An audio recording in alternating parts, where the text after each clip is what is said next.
Hi, this is Sister Garver. I just wanted to really quickly show you how to use the sidebar so that you can easily navigate in the Google Workbook.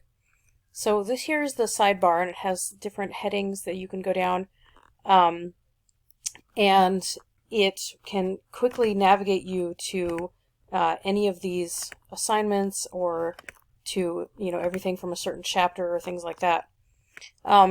The problem that some people have is that the sidebar gets collapsed and they don't realize that it's there for their use. So this arrow will collapse the sidebar, and then this little icon right here will open the sidebar.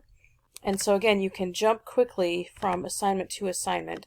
A quick note that the ASPs, the academic skill plans, are all at the very end.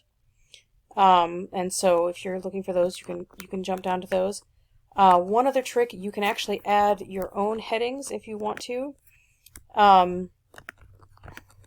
And then you can jump quickly to things that you want to do. You would type in your text here, and then you would highlight that. And once you'd have it highlighted, you would go up here and change normal text to one of the headings, and then it'll add it right here. So if you have a specific response that you want to be able to get back to quickly, you can make it into a heading by just highlighting it and changing it to a heading from normal text. So again, the sidebar over here helps you easily navigate between assignments. You can collapse the sidebar with the arrow, and then you can restore it with this little icon up here in the corner. Please let me know if you have any questions about how to navigate in the Google Workbook. Thanks. Bye-bye.